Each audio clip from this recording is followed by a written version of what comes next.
This is Trisha Schmalhofer with BAM, Badasses, Alchemists, Mystics. We're so glad you are here with us today. And also, I'm so honored to have Lisa Crofton here in the studio with me today as my badass guest. Hi, Lisa. Hi, and the honor is mine. This is just, Lisa and I met, maybe 3, 4, or 5 years ago. Time flies. Yeah, and it started with a craniosacral thing, which is my modality I do, right. and then it turned into a friendship, and then it turned into soul realignment. I was one of your practice clients for that modality, which works with the Akashic records, which is a very mystical, fifth dimensional soul record, and we're going to talk a little about that just because that's something we share. And I also do soul realignment now because of you, because it was just such a life changer for me.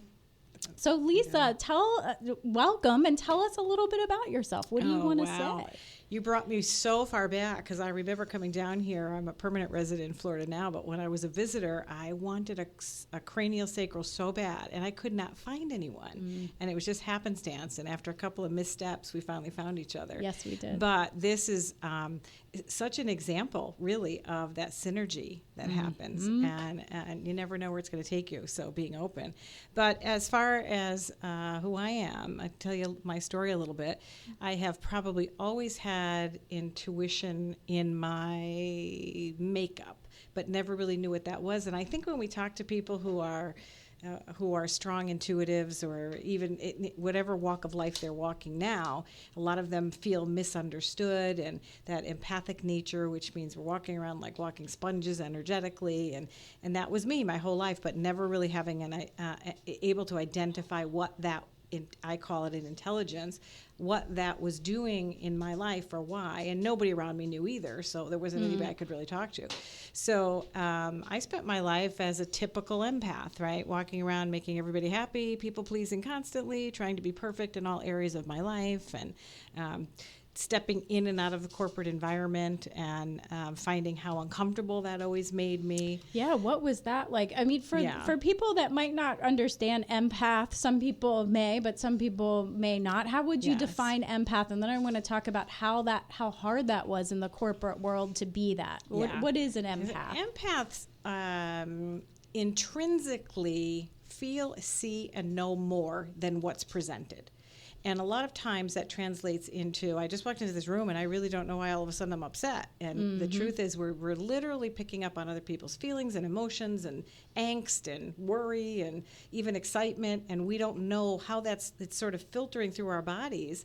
And we're not aware of where it came from, so we assume it's ours. Right. So a lot of us are very anxious. You know, you talk to any empath and the word that's going to come out of their mouth is, I'm so anxious all the time. Yep. And crowds and noise, and we happen to be more sensitive. That's what people would say to us. You're so melodramatic. You're so sensitive. What's wrong with you? And so then we kind of retreat a little bit, and think something's wrong with you. Absolutely, you start wondering, okay, why am I like this? And then later, when we're trying to interact in a group environment, especially a corporate environment where there's a focus simply on getting a job done and the end, the bottom line. We're more interested in people and interaction, and we like everything to be peaceful, and that's not always the case when you're working with groups of people. And for me, I had one job where I really loved this job because I was able to interact. I was in assisted living, and so seniors are unconditional and loving, and it was so fun to be part of people's lives. And that was a great sort of life experiment for me, because I realized how happy it made me to be with others and have some sort of an impact on their lives. But do you find that people, as they get older, they are more sensitive and empathic, or embrace those abilities? I think they've mastered the art of letting go by then, and so they just don't fret about things that the rest of us make a big deal. And, I went from that job in that same company. I kept being lured up into senior management, and I really didn't want to go. And I didn't listen to myself, and I went, and it was one of the most miserable times of my life. And I was still in that people-pleasing, do everything everybody expected me to mode. And I found myself at a serious crossroads, or maybe, and I didn't even understand or realize it, because I ended up having a grand mal seizure from the level of stress that I was experiencing in my life. I don't know how I forgot that was part of your story. That is such a big, like, 2x4 to the That the was head. like a hello, are you going to Spirit wake up saying, now? "What?" Right. Yeah. And I'd seen signs and I'd heard things, and I was getting all kinds of clues as something was wrong. And I literally, this is how I was. If it's anything, I'll drop. And I did. So I would push it away and not paying attention to it. And what I wasn't paying attention to was the messages I was getting constantly in so many different ways that this is not your path. This is not the way. This is not your purpose. You've got to get out of here and go do what really makes you happy. But like many sensitive people, you're so afraid to disappoint people. You don't have that courage. You don't want people to be judging you or deciding for you that this isn't what you're meant to do, or they don't like what you're doing. And I had all kinds of people who expected me to constantly take care of things, and I didn't want to. I wanted to do what I needed to do in the direction, but I didn't have the courage to say so, and it affected me deeply. So I had no choice after that. It was, change, find a new way to respond to life, or keep suffering, and you're going to be like this for the rest of your life. Yeah. So it took me a few years. It didn't happen the next day, because I went through resistance about what was happening to me, true disbelief that this was now going to be my life. The part of my brain that was affected was words, memory, and language. And I was a public speaker and a writer. Oh, wow. I was writing a newspaper column at the time. I was writing a whole full back page of a newspaper. I was in the middle of writing a book. I was under contract with Blue Mountain Arts to write greeting cards, and all of a sudden it was gone. Your whole life just It was changed. gone. I could not string two words together. My words would be jumbled sometimes. I was extremely forgetful. And I lost really precious memories. And my kids would be saying to me, Mom, remember when we did this? And I'd think, I don't remember this. I don't have any recall. So it was a sad time for me, but it forced me to slow down, stop, understand my limits and my boundaries, because self-care was never part of my regular routine. I paid dearly for it, but it has really awakened me to, all right, what's this all about, and what do I have to listen to? So that started my path. And did you seek healing for recovery of that through the medical field? Or? I was in the medical field, but I refused to accept that this was my fate. I refused to accept that I'd be dependent on a medication that just turned me numb for the rest of my life. And my kids gave me a book on angels one Christmas, because I'm always talking about angels. And so they gave me these two beautiful books, and I started reading them, and something was happening to me while I was reading the books. Floods of memories were coming back of myself as a young person and as a child, and I thought, this is who I am. This is it. This right here is who I am. And it started feeling, as I was reading the book, it started feeling like I was home. So now everything is opening up very quickly, and I'm starting to learn to listen inwardly, and things just felt different and seemed different. And I thought, I don't know what to do with all of this. So I contacted somebody who I thought was holding a class on intuitive development, so I can't remember exactly what it was, but when I talked to her, she said, that class was canceled, but I can work with you privately. Oh, look at that. It was beautiful. So the first time we got together, I said to her, have you ever heard of the book, The Four Agreements? And she said to me, have I heard of it? She said, I was consecrated by Don Miguel, who's the author. I was consecrated as a healer by his mother, Madre Sarita, and I'm an apprentice of Don Miguel. And I thought, how weird is that? This is a book that I had started to read on the advice of a coworker. And I'm going to hold up for the camera. This tiny little book. A little book called The Four Agreements, Don Miguel Ruiz. Ruiz. We're gonna dive into that a little bit more. We definitely will do that later. So she introduced you to that. She started training me in the Toltec way of life, which is what the Four Agreements really leads to. So what it showed me how to do was to de-stress and to let go of all of those things that don't serve. And you hear that all the time in this community. Let go of the things that don't serve. And people are like, oh, how do I do that? But here, this is such a deep dive into yourself, into all of the conditioned beliefs that really don't do anything for you. Mm-hmm. So you're walking around with these belief systems, whether they're community-based or family-based or religious-based or whatever it might be, but they may not actually be yours. They may not be true to you. And so I had to really let go of a lot of stuff that was just sort of like barriers in my way. And the speed bumps were way too high, so we needed to level them so that I could start going forward, and everything just started falling into place after that. Okay. Yeah. Well, so we'll and look at you now. Your brain is healed. My brain is healed. Matter of fact, I was cleared of the condition a year and a half ago. Oh, congratulations! Yes. That's a lot of inner work and healing work, and for Western of consciousness. Yeah, and for the neurologists and the specialists that were working on me, they had to check every which way because they couldn't believe it was gone, because it was diagnosed epilepsy. Mm-hmm. Yeah, and to them it's a miracle. To me, it's just change your way of life, change everything. That's right. Yeah. That's right. So that gives hope to people that are listening. I hope it does. That if you have a diagnosis that's saying this is how you're going to be for the rest of your life, here is proof sitting right here in the studio that that's not necessarily the case. Correct. Yay! So the 4 agreements, I actually was given this book by I was a teacher for a while, and another teacher, she was the art teacher, Deb Smith. She was like, did you ever read the 4 agreements? And I said, what is that? And she gave me her copy, and it's a wonderful, it's a simple book, yet it is very profound. Deep. Yes, it's profound, and it's one of those books that it's fun to read. And if you read it and put it down and never apply anything, it'll have changed something in you. Yeah, but it isn't that kind of a book. It's the kind of a book that goes, how do I do this? Yes, how do I actually apply this in my life? Because then the massive changes start happening. Yes, and I have friends that have a lot of belief structures, even like hardcore Christian friends, that really get a lot out of this book. So you don't have to be a mystical, out there woo-woo-y person to get the juice and the nuggets from this book. Absolutely. So it's for everybody. But the first one is be impeccable with your word. And it says, speak with integrity. Say only what you mean. Avoid using the word to speak against yourself or to gossip about others. Use the power of your word in the direction of truth and love. So here's the deal with that, right? People read it, and on the surface it looks like, hey, I have integrity. I do what I say I'm going to do, and I don't think I speak. But the truth is, we don't.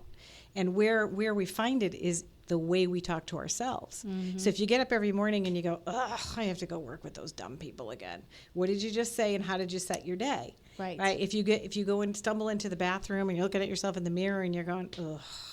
Okay, so what did you just say to yourself? So the very first place this has to apply is in the way that we think about ourselves. So our thought patterns, when I teach my classes or work with a client, what I try to remind them is that if you think it, it's eventually going to translate its way out your mouth. And now you've said something to somebody else, or you're gossiping, or you're putting yourself down. So a lot of this has to do with releasing self-judgment and getting rid of that inner critic, right? 3 things we have to look at, right? Yeah, because if you're constantly speaking angrily at yourself and batting yourself with a baseball bat, that's going to come out as you speak to others. It does, absolutely. Even if you don't mean it to. That's right. And sometimes you do mean it to. Sometimes you do, but you can even be impeccable with that. But if you are, boxing your own face. If you constantly judge yourself, you're going to find it so easy to judge everybody else, and that's going to be your mode of operation. Yep. And I like the gossip thing because it's like spreading poison. It is spreading poison. That's exactly how Don Miguel will say it. Yes. But we gossip because we want to bond. We want to think, okay, you and I, if we talk about, this guy over here, then we've got something in common. That's the underlying intention. It is. Yes, is but the truth is that we're spending valuable energy and thought processes on things that don't make a difference and only end up hurting someone else. Right. And we're inserting ourselves into somebody else's situation or circumstance when we have no place there. Right. Even possibly creating thought forms. Absolutely. Which can become like a whole consciousness in itself that can attach to the person. Right. Yeah. And oftentimes they're not even correct. So, we're embellishing and we're making it worse and more dramatic or making guesses. That's right. For sure. So be impeccable with your word is the first agreement. The second agreement is don't take anything personally. Nothing others do is because of you. What others say and do is a projection of their own reality, their own dream. Whether you are immune to the opinions and actions of others, you won't be the victim of needless suffering. So here's what I hear over and over and over again. How do you possibly not take things personally? When somebody's yelling at you or somebody's directly insulting you, how do you not take that personally? So here's the deal, right? If we can rise above the thought process that somebody's action is because of something we did or we initiated, then we learn to just listen with a detachment. So if you start telling me something that's bothering you about me, my first reaction might be, I'm going to get defensive, or I might start arguing to be right, or I might just be so hurt I can't even think about the instance anymore. But if I realize that the way you are acting to me in the moment has more to do with where you're at and what your personal filters are, so those would be your conditions and your belief systems and the way you think has to go. If I can listen neutrally. Neutral. If I can listen neutrally to you, then I might hear something that's actually helpful to me. Right. I also might not hear anything that's helpful, but I at least let you get it out. Yes. Right. But then I have to go back and say, why is that happening? The very first time that I was able to do this with my husband, as he was, because I have a confession to make. I could fight with you for days until you came around and thought what you said to me was wrong and I was right. Because it had nothing to do with them. It had to do with my feeling that I could never be wrong or something was flawed about me. And so that hurt me so deeply to think that I didn't do it right. And if you came to me and told me, I'd have to argue you out of your point so I could feel better. Right. So the first time my husband came to me to say something after I finally got this concept, he said, blah, blah, blah. And I said, yeah, I know. I don't know why I do that. I'm really sorry. And he went, what? Yeah, what? Yeah, he went, yeah. What? What's I happening said, no, here? really, I don't know why I do that. I'll take a closer look. But what happened is that after the second time of that, he began to trust that that's how I would react. And now when he comes to me, when I go to him, he reacts the same way. Right. Oh, okay. So if we're not... creates an openness. It creates an openness, and it creates all arguments stop. And a safety. A trust. Yes. But all arguments stop when we just listen. That's right. Instead of being defensive or worried. So the person who's coming to you to say something is coming from their place of belief system. The person who's receiving it, you, are also coming from yours. So if you can put yours aside for a minute and just listen, something different happens between you. That's wonderful. It's good stuff. Don't take anything personally. Don't take anything personally. Well, we're going to take a little break here, but before we do, I want to feature a badass business. And the badass business that is our sponsor is Femme Fatale Arms and Training. And this location is in West Melbourne, Florida. And Maria Dockery is the owner of Femme Fatale Arms and Training, and she was on the show in episode 4, last episode. She is an amazing woman. This store is not just for ladies. Men can go in there very easily. They are all about education, making gun purchases easy, and the training is what is highlighted. So you can learn the safety of firearms, how to operate it, and continue your education as you are owning the firearm. They also do education for children, and she is hosting an Annie Oakley Festival on February 8th of 2020, and it's a fabulous, world-renowned event. It's actually the second annual one, and you can call her at 321-327-3790. That's Femme Fatale Arms and Training. Check them out.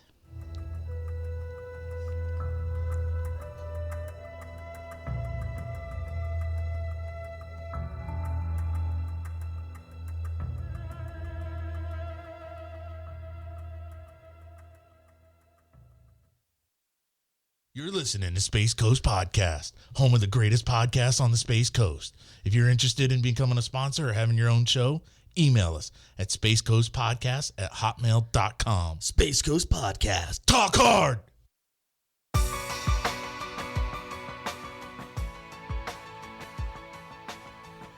Are you in the market for a new home? Perhaps you need to sell your old home and downsize or relocate. Hey there, my name is Jesse Hall with eXp Realty, and I offer professional real estate services right here on the Space Coast. Give me a call, 321-877-8737 for all of your real estate needs. Again, 321-877-8737 for all of your real estate needs. Buy, sell, invest with the best. Find out more at 321-buysellinvest.com.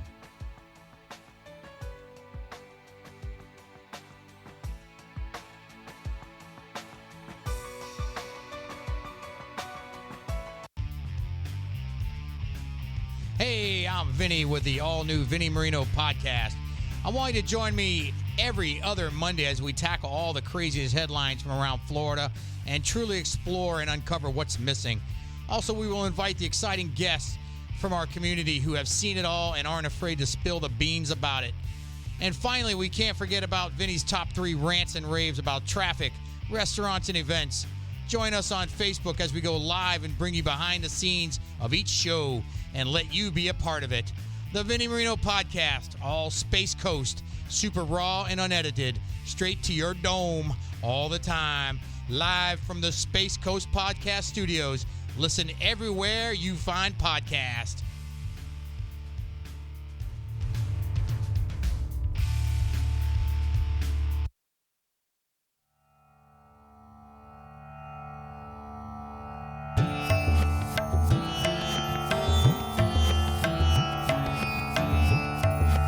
Okay, we are back. This is Trisha Schmalhofer with BAM, Badasses, Alchemists, Mystics, and I'm here with the lovely Lisa Crofton. And, I realized we didn't even say what you did, like what your title. I let that your go on title by. is. I Yeah, did. I let it go on by. So Yep. what is your label? Before we get into the second 2 agreements, what is your Absolutely. label? So your current I have label? to confess that I really hate titles and labels Yes. because it's so hard to, once we get into this healing profession, or whether it's emotional healing or physical healing, that we do so many different things that it's really hard to pull it all together. It is. So I guess if somebody asks me, my official title is Master Intuitive Coach and Life and Work Strategist. Okay. Which is sort of a whole lot of words to just say that I help people fix their stuff. Yeah. We'll call it, right? So, and I have an energy healing background and a corporate background, and it's been an interesting twist, and 4 Agreements pulls it all together beautifully. Mm-hmm. And so I work with private clients, I work with individuals and organizations to really align everything that they're doing so everything is ease. Good. And Yeah. you just won an award. I You're did, an yeah. award-winning. I'm an award-winning, yeah. Yes. That's pretty a mouthful, right? One Yeah. of the 10 best. Nominated by someone else, not by Yes, yourself. Because correct. we talked about I didn't that. know the People, contest was nominate- happening, so Yeah, it was so pretty it interesting, shows yeah. it shows your quality of work is being noticed and affecting people's Yeah, lives. That yeah. they said, I'm going to nominate Lisa. That's for so this." cool. So congratulations. Thank you very much. So, so we're going to go into, since the 4 Agreements it sounds like it's like the backbone of really what you do. Everything. So Everything. let's go to the third one. The third one, which is don't make assumptions. An ass out of you and me, right? Don't make assumptions. Find the courage to ask questions and to express what you really want. Communicate with others as clearly as you can to avoid misunderstandings, sadness, and drama. Right. With just this one agreement, you can completely transform your life. Yes. Yeah. So this is really an agreement about communication and clarity. And I always, when I'm working with my students, it's fun because if I have a large group, I'll say between all of us, we've made about 1 million assumptions before we even got to this class today. Mm-hmm. So you might, on your way to work, you're assuming, or before you get in the car, you're making the assumption of what the traffic's going to be like. You're assuming who, if you're about to meet somebody new, you're making all kinds of assumptions about what they look like and what they're going to be like. We just do this automatically. Now, here's my deal is that I really believe this, that the longer you live, the smarter you are, the more experiences you have, and the more knowledge you accumulate, the more assumptions you're going to make. right? So as you get older, you're just like, I'm just going to take the shortcut and figure it out. I know what she's going to say already, or I know what they're going to do, or I'm not going to go there because it's going to be like this, or you just start doing things like that, but you don't ask the question.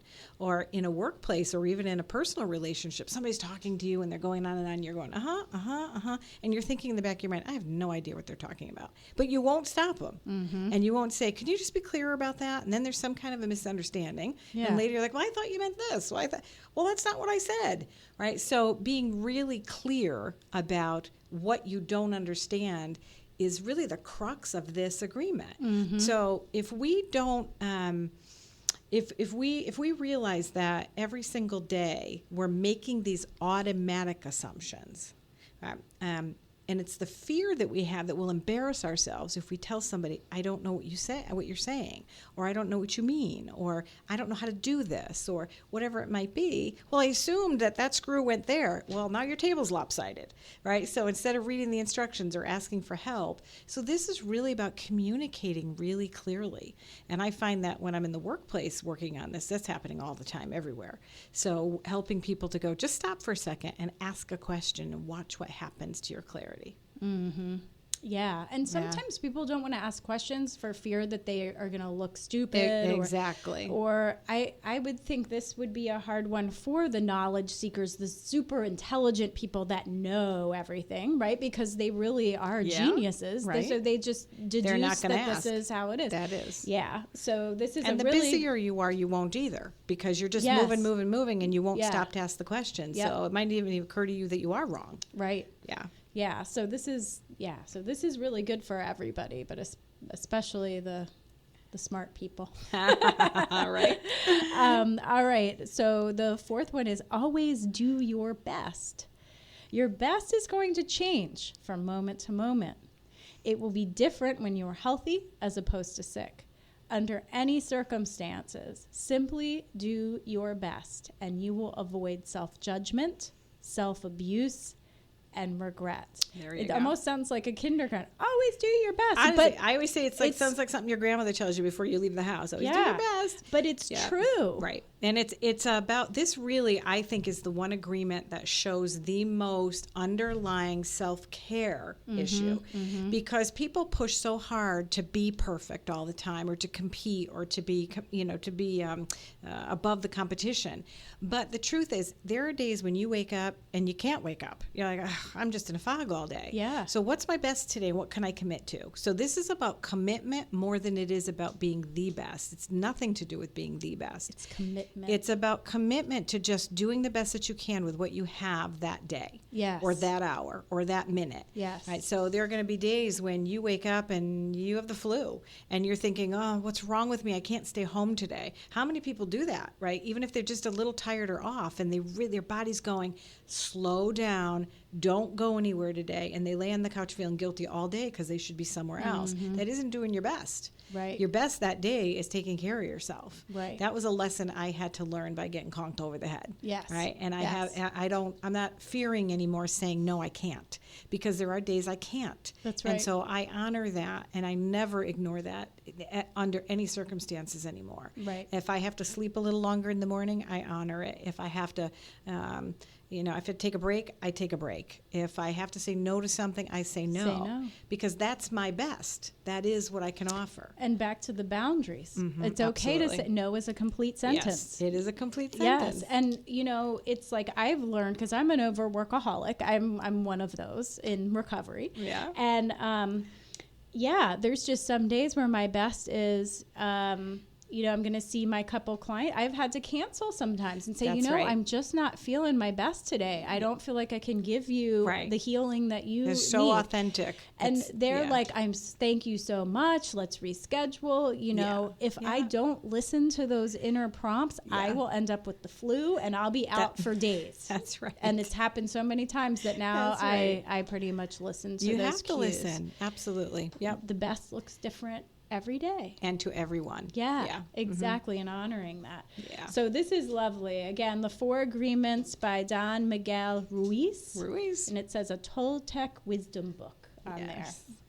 So cute little book. Yeah. So let's talk a little bit about we're going to touch on the agreements again when we talk about what you're doing in corporations and those structures. You'll hear underlying everything I say. Yeah. So, but I want to talk a little bit about the Akashic records. Yeah. Because it's something that I think a lot of people have heard of, but they might not really get what it is. And it's something that we work with in the soul realignment modality. Yes. And there's a lot of different modalities that work with these Akashic records, these mysterious Akashic records. So I see it as it's a fifth dimensional aspect. It's all energy, right, and vibration, and frequency, and it does retain the information in that vibrational form of the soul's history.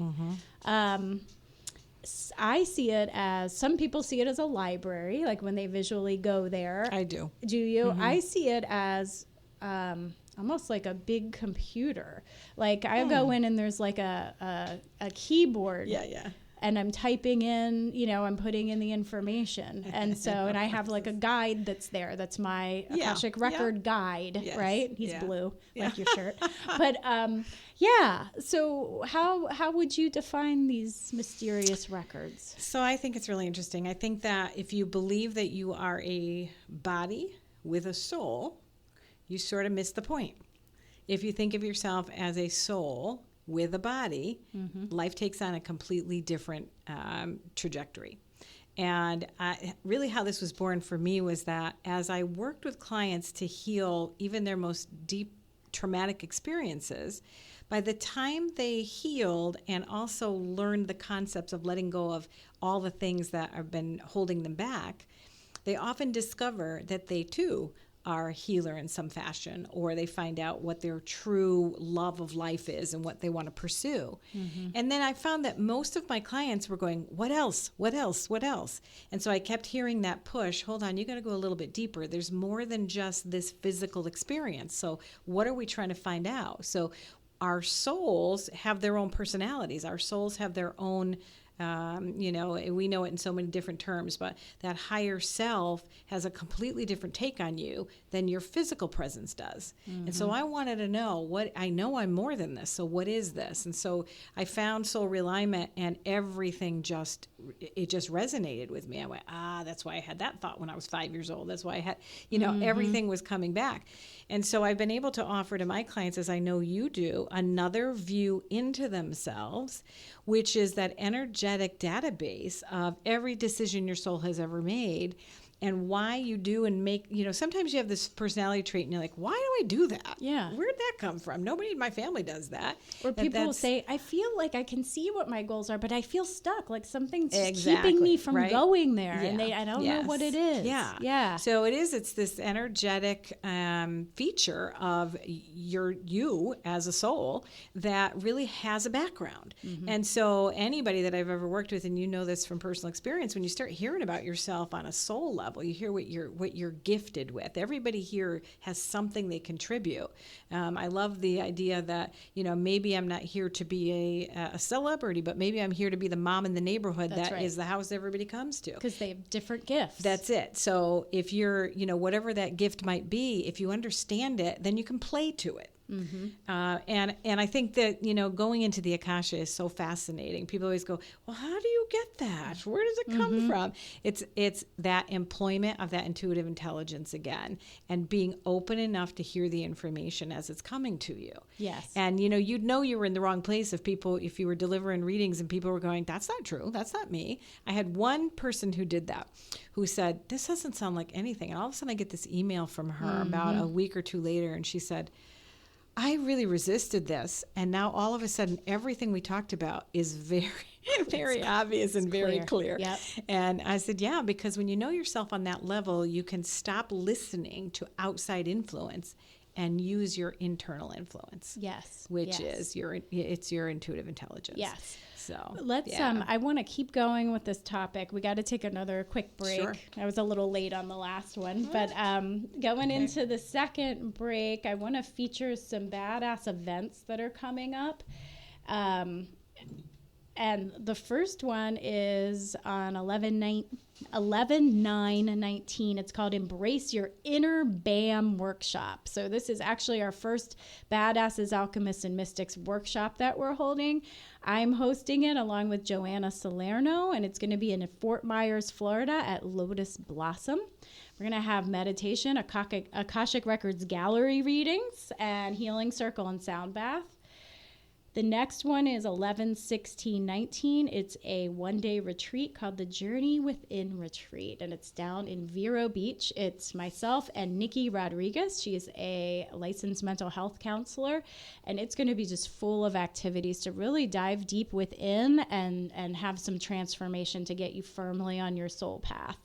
And the last fabulous badass event is on 11/21/2019, and it's called Foundation for Intuitive Development, and it's myself with Tara Allgood, who will be on the show in 2 weeks. Tara's a very expansive medium and intuitive, and we're going to be teaching this class together at the Spiritualist Chapel of Melbourne in Melbourne, Florida. If you're interested in any of these, give me a call, 772-559-1993. We'll see you in just a minute.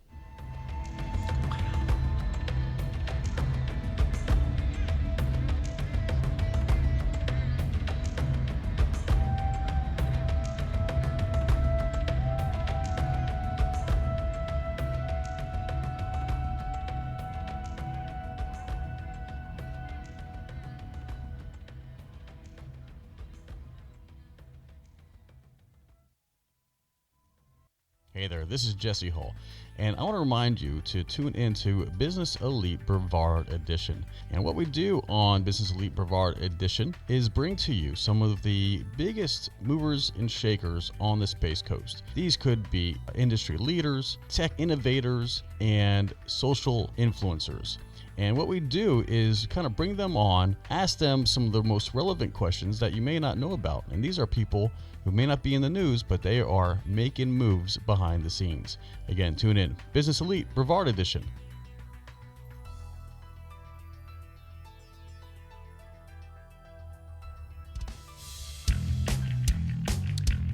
All right. This is Doug Monda. This is Karen Monda. And Chris Hadaway. And we're the host of Survive, the new podcast brought to you by the Survive First Foundation, a nonprofit organization assisting first responders and their families in need of mental health support due to the lifestyle of being a first responder. So, Chris, tell us what we're going to have. We're coming to you from retired and active law enforcement officers as well as their spouses to discuss the responder life. Don't forget, this is an unedited and raw podcast, so we need your interactive suggestions and advice to help us help others. So find us live on our Survive First Facebook page and join in the conversation, or find us on demand on Spotify, iTunes, or anywhere you listen to podcasts from the Space Coast Podcast Network to you.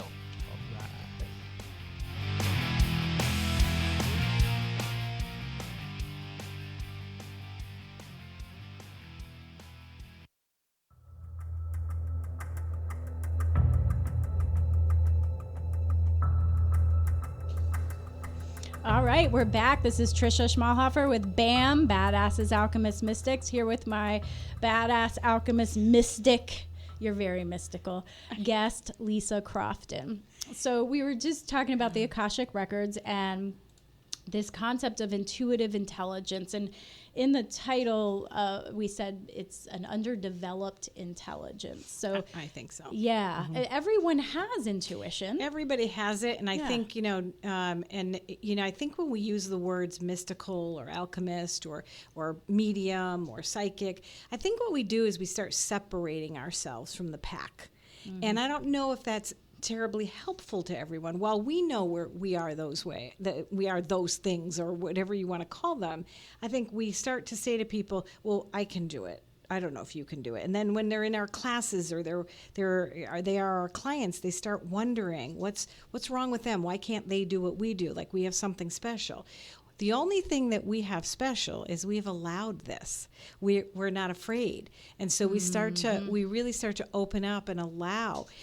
Everybody's like this when they're a child. everybody, right? We use our imagination. We can be silly and goofy and believe everything that we're seeing right in front of us, right? My daughter used to tell me that the Ninja Turtles and the genie from Aladdin used to live in her mouth, and we'd pull into a parking lot to go out in a car, and I'd see her taking them out and putting them on the dashboard, and she'd never forgot. She got back in the car, she'd put them all back in, right? And I think so for her imaginary, she's a shaman today, so yeah, so that kind of makes she sense. really never let go of that imagination or really Thank that God. connection, right? Yeah. So that's the doorway in. It's the doorway, right? Yeah. And we have to develop that child's mind again as an adult. Yes, we do. And then we can go back into receiving information that's meant just for us. Just for us. Just for us. And developing, Tara and I are going to have this class, and a lot of it's about discernment. Yes. About what is for me and what's not. Correct. Is this for my best interest or is it That's not? it. That's very important. in And when you intuitive and I do intelligence. soul realignment work, that's really what this is all about. We're not trying to tell people what they did in a past life. We're not trying. That's not the point of it. The point is, what choices has your soul been making that have either taken you further away from who you truly are, or brought you closer? And even in this lifetime, you're doing the same thing, right? So, are you listening to the soul's voice, or are you listening to the voice that resonates from outside in? Right. And if you're listening to that soul's voice, you start making choices that are in your best interest, do bring you closer, make you feel more aligned. And look, what's the goal? What's everybody's goal? Not to be famous, not to be rich. That is a goal, but the ultimate goal is to find peace. That's why when we find people who have more money than they know what to do with, or fame, they're not happy. Because sometimes, right? Yeah. So that's why we can still find that, because if they're not aligning themselves and using that underdeveloped intelligence, which is intuitive or empathic, you can be empathic, you can be intuitive, you can be intuitively empathic, one or the other. Not all people that are intuitive are empathic, not all empaths are intuitive. Right. So if you understand yourself and how to work with that throughout this human experience, life's so much easier. Yes. Not only for you, but for everybody around you. Right. And I find, some people that are a little afraid of those terms like intuition or psychic abilities, but everyone has gut response or Everybody gut feeling does, yes. or they hunches, and everyone everybody has that inner guidance. They do, and they have that understanding of energy too, even when they don't understand it the they way do. we do. People will say, how many times a day do you go, I wish I had more energy? Or, you see a 2-year-old spinning in circles, I'd like half that energy, right? Or I just don't have any energy today. So we say it, but we don't connect what that really means, that you are energy. Everything's energetic. Everything is vibration. That's and why energy. people click. That's why there's chemistry. That's why some people don't click, because it's not a good fix. But they don't want to put any more attention on that than what feels logical, or that touch, taste, feel. I don't know, for some reason I'm not doing all 5 right now, but right, the hear and the see, right? Yeah. So we just allow our other senses to come to life. Whereas people who are very concrete and don't want to hear about mysticism, or it's magical, it's fun, it's like everything we wanted to be when we were kids and we let go of. And I found working, because I tend to work with a lot of overthinkers and kind of those salt of the earth, like educated people. Yeah. And that's kind of like my ideal client, because it's like, but everyone does believe in magic. They want to. It's a if term. they don't, right. It's finding that inner magic that, yes, as children we all had. It's still there. Yeah. So this underdeveloped intelligence, this intuitive intelligence, from what I'm hearing you say, is about becoming aware that it's there, and then opening up to it and giving it, allowing it to grow, recognizing it, and then you can start trusting it. Yes, that's the discernment, the trust that you know what, when I follow my gut, it doesn't lead me in the wrong direction. And just like no two intellectuals are the same, or two athletes aren't the same, neither are intuitives. Everybody has different receptors. Everybody does it a little differently. Yes. And learning to just trust and be okay with that. And a lot of times when we have intuitive development courses, people expect to learn something the same way, but it doesn't fit everybody. They'll say, well, I'm not seeing the colors and I'm not seeing what they're doing. Yeah, but are you feeling anything? Well, I feel this weird feeling in my stomach, but maybe that's just because I'm hungry. It's like, well, no, you have to, when you are opening you up for that, everything that happens is a message, is part of your intuition. We don't look the same. We don't have the same backgrounds. We're not designed the same. So we have to be open to the fact that there are different ways to be. Yeah. And you're going to get it differently. That's right. Yeah. That's right. You know, my husband's one of the most intuitive people I know, but he would never say that. He jokes about it. I'm intuitive. I'm like, you are. I know. Right? You are. My nephew is like Air Force military. And I go, you know, you're the most psychic one in the family. And he goes, yeah, whatever. I go, no, you are. That's like, the type. That's just sees it. But next time you see him, you say to him, you are the most intuitively intelligent person I know. Watch how he claims that. Oh, yeah, he will. Right? Because if it's known, you know, if we think about it as an intelligence, because it is, right? Then we're okay with it. But if we say, wow, you're really psychic, people associate that with the crystal ball. Right. Right. And we don't understand enough about that. So we know as intuitives that everything that an intuitive uses is just a tool. It's a tool for the communication. But the way media has presented it, the way we learned about it when we were growing up, all seems so out there. Or like, people are afraid something of it. Dark about it. Right. You know, it's like, oh, they're telling you you're going to die on this day. Right. You know, not everyone's into fortune telling and divination. Right. It's when you're using this intuitive intelligence to help you guide yourself on your life path. Yeah. That's the kind of stuff we're talking about. Yes, right. Connecting with higher self or the soul, or That's it. you know. Yeah. So I know what I want to do, because alignment is something that is important. We have to be in alignment with all aspects of ourselves, our physical, our mental, and our spiritual, and our soul, our energetic bodies. There's so many layers to that. Yeah. Becoming self-aware, finding tools, and self-care practice. Oh, yeah. Okay? Self-care. And just practices that are in place that actually keep you internal instead of externally focused. So if I get up and I'm in a bad mood for no reason, right, and I don't want my day to go that way, I have to have practices in place that start to remind me that whatever it is that's creating that negative space or that negative attitude, it can be turned around quickly by disconnecting from. This is going to sound crazy when I say it, but disconnecting from the reality of something, because a lot of times the reality of something isn't so positive. Right. But it might be a warped perception very of much what's so. happening. Right. Everything's perception. So if I all of a sudden say, all right, that's not going the way I really want it to right now, but that's not to stay that way. I can create whatever I want going forward. Then my mood starts to lift, but I might need to meditate. I might need to just sit quiet. I might need to take a walk outside. I might need to pet my dog for half an hour. That's right. You know, I might go for a run, anything, go for a swim. Right. Anything that brings me back. I might need to pull an oracle card, or I meet just to get a new message. Go out and smell flowers or dig in the dirt. Yeah. I actually have a table with a puzzle on it next to my desk, and I keep it going at all times. And when I'm trying to produce or create or work, and I reach a block, it used to be where I pushed through. Not the best result.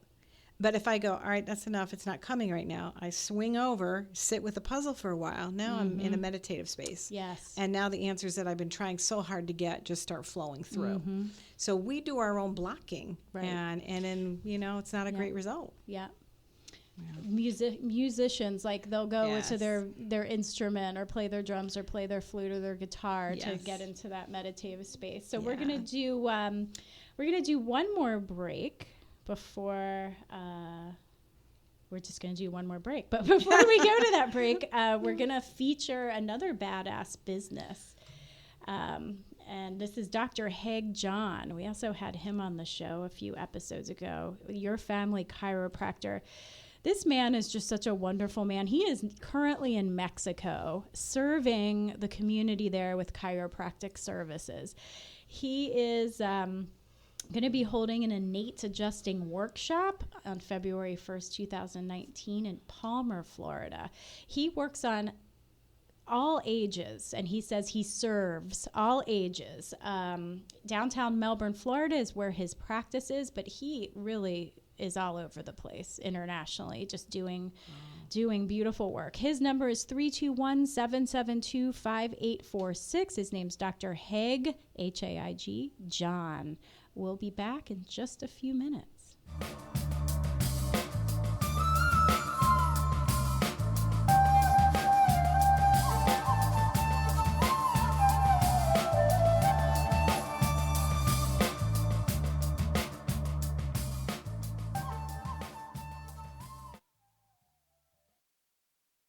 You're listening to Space Coast Podcast, home of the greatest podcasts on the Space Coast. If you're interested in becoming a sponsor or having your own show, email us at spacecoastpodcast@hotmail.com. Space Coast Podcast. Talk hard! Hey, make sure you check out Space Cowboy Justice with your hosts, Blake Stewart and Paul Daly. We're going to be talking about interesting legal issues in the entertainment industry and everything geek. If you're into Star Wars, Star Trek, Lord of the Rings, comic books, we're talking about it. Coming at you from the Space Coast Podcast Studios.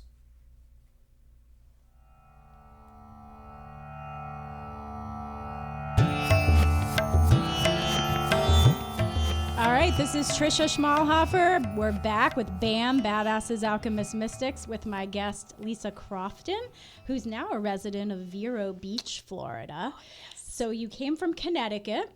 And now you're reestablishing yourself down here. And we were talking about you working with the corporate environment again. Yes. Bringing some light and this intuitive intelligence into the structure of the corporate world, Yes. Yeah. which is kind of where you came from. Exactly. Right? And I remember how disconnected those environments can be. And I had the blessing of having two amazing bosses when I was very young. They were progressive, they were open, they were leaders, they were mentors and coaches, and they were a joy to work for. But you don't find that often in bigger organizations. Sometimes the leadership just gets a little disconnected from what the field workers are doing, and so then we lose communication and we lose engagement, we lose productivity, and then morale is all over the place. Mm-hmm. So using this is an interesting pathway. But years ago, I was teaching workforce development classes to agencies and organizations all over Connecticut. And once I had my giant wake up call. And I learned the 4 agreements, because literally the 4 agreements healed me. It healed everything about me. Just changed the way I responded to life. I wasn't so fearful. I wasn't negative in response. I wasn't hiding anything anymore. I was just being myself. What I found is that I could no longer teach those courses the same way. So leadership, communication, teamwork, buy-in, morale building, none of it. I couldn't teach it the same way with the same old concepts and old work structures. So I started to sneak in an agreement in every class. So just in the context of the curriculum, I'd throw in, don't take anything personally. And at the end of the day, it's my custom to say to my class, what are you taking out that you didn't come in with? And I started hearing it over and over and over again. I really like that. Don't take anything personally. So I knew it was something new they were hearing. Mm-hmm. So one year I thought, I'm just going to teach the whole 4 agreements. Let's see what happens. Mm-hmm. So the way, we submit courses because they're non-credit courses for agency workers and whatnot. And I submitted this description of the 4 agreements, and they called me one day and said, Lise, we don't know what this class is, but there's so many people signed up for it. We can't teach it just once this semester. Can we teach it twice? Wow. And I went, yes. That's spirit. It was spirit, and it's so needed, because workplaces are negative and they're difficult, and people feel trapped, and they've got less assets, and they're asking people to do more with less, and people feel trapped in their work, and people are not communicating well, and there's a disconnect between leadership and staff, and so people are looking for something that can change that. And what the 4 agreements does in the workplace is teaches people that you cannot cross over the threshold in the morning and become someone different, and yet work requires you to. So you have to leave your humanity sometimes at home, and that doesn't make for a strong workforce. So these concepts help people to heal themselves first, understand those concepts, and then take it into the workplace. So many interesting things have happened since then. They started asking me if I had more classes like this one. So I was able to develop more intuitively based courses to teach to workforces. And I've segued into organizations that have lots of healthcare workers or caregivers, because they are people who believe they have to fix people. They go home depleted because they can't. They're trying to control their environments because that's how they feel like they feel like they're supposed to. So these courses really start teaching people, we don't fix change, or we can guide people, but it's always up to that other individual to do the changing. And so it starts freeing people from those burdens of feeling like they're not doing their jobs, because the system dictates that more than their personal personal care does.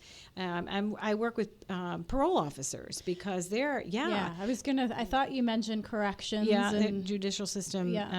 So, in those jobs, really, that's another very frustrating place, because you come into your position and you're working with people who are encumbered by limiting beliefs. And you're trying to give them the benefit of your guidance, and you're expecting them to get it. And they're not good. They might get a piece of it, but they go back out into their environments where they're bombarded with those same conditions. So as people who are trying to do their job and stay sane and get along with each other, we really have to understand what our boundaries and limitations are. And you can't do that unless you know yourself and understand human behavior. And limits. So this could be applied to law enforcement, to any hierarchical structure, organization. Yeah, I work with staffs and leadership. So we start with leadership. I start with the leader and go, what do you want here? What's going wrong? And then I literally go out into the workforce and go, tell me what's happening here, and put the picture together. Yeah. Then I know what to work on specifically. But, being an intuitive coach as opposed to a therapist gives you a little more leeway to, and it's almost like it allows people to be, I don't want to say more open, but it's kind of like, well, she's not going to be making the notes in the file and all that. You know what I mean? It's a little more free flowing. It is. And my only purpose for all of the action is to make sure that there's a synergy between the leadership and the staff. I love that because word. Then everybody benefits. Leaders are burdened. Yes, and a lot of them are put in their positions because they were so excellent at what they did before, but they have no leadership skill or training. Right. And then all of a sudden it's all on them. So they don't know where to go. So they hide. In the school system, I was in that system for about 9 years. And if a teacher went into administration, they would say, oh, you're going to the dark side of the force. And so that teacher then now once was friends and colleagues is now considered this That's what happens all the time. Yeah. Yeah, and all that pressure. Really, they just want to do what's best for their school. They do. They're getting but there's labeled. A dynamic there, and understanding all the conflict dynamics that are going to happen when a change like that takes place. So, you go from having lunch with your buddies every day to all of a sudden being their boss. That's right. Yeah, and they're expecting special treatment or you to be the same, but now you're carrying all the responsibility. So, walking people through that change and understanding why somebody's resisting you or giving you a hard time now when they were your best friend 5 minutes ago. And so those sorts of things are really critical if you want buy-in from a staff and if you want things to go smoothly. Yeah. I have in front of me here, it's like a 5 steps. So it says essential workplace mindset shifts for human success. And when we were talking, you said bringing humane back into the corporation. Yes. That's a good word. Yeah, I mean, imagine how really split people feel right now, because at home they can be one thing, they go into the workplace, they have to be totally different. But what if we all went to work as we were? As your full human being. Exactly. And then we all respected that. Self-actualized humans. That's it. Running things. Right. How wonderful that would be. It would be. Yeah. Everyone accessing their gifts. Everyone has a different gift. Yeah. It's we can talk. Well, number one on your steps here is learn the art of communication. Yes. We've talked a lot about that. Absolutely. 2, develop your interpersonal skills. Right.